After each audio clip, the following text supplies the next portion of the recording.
that as a folder name. So I'll just call this Creative Live, Live Day 3, shoot.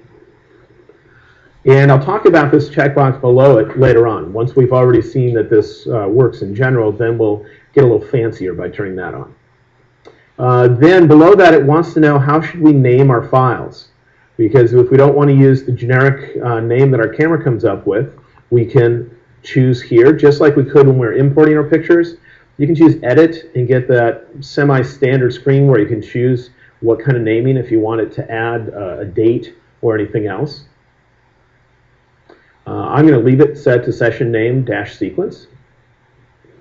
Here it's saying what number should it start the sequence at. Should it just start numbering the images at 1, or should it start somewhere else in case you already have some images you shot earlier. And then down here it says where would you like to put them. And I hit the choose button. I'll create a folder on my desktop.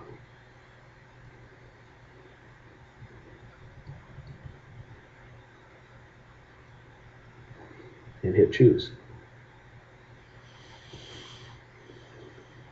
Then I can have my metadata preset down here. I mentioned the other day that I have one that puts a copyright on my image. We made it metadata preset. You can do that from the metadata menu in Lightroom. And we were applying that when we were importing our pictures. You can do it here. I can put in keywords, anything that's going to relate to the entire shoot that I would make. In this case, I could type in Creative Live, because that's everything I would shoot right now would relate to that. And then I can click OK. So in general, up here we're giving it a shoot or a session name. We're telling it how to name the files, assuming we don't want the default names that come from with our camera. We're telling it where to save that information, and we can attach some metadata if we want to. I'll click OK. And now we get this little bar. And let's hope, yep, there it is. It just recognized my camera. And it just gives me the name of my camera. This is actually a pop-up menu because you know how you can have more than one USB device hooked to your computer. Well, if you had 2 or 3 cameras hooked up, you could switch between them with that menu. Then over on the right, it just tells me what I have my settings set to on my camera. My white balance is set to auto. My ISO is set to 3200. I think that's a bit high for this room.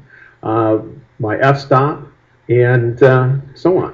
Shutter speed. So I'm going to go in here and first change my ISO setting because we're at a rather ridiculous setting. All right. And I changed it on my camera. I can see it right up here. I can't change it up here. It's just showing me what the settings are so I can find out. Now, if I switch over to manual mode, I'll see both my shutter speed and my aperture setting. If I switch over to aperture priority mode, one of those two is going to change to auto because one will be calculated by the camera.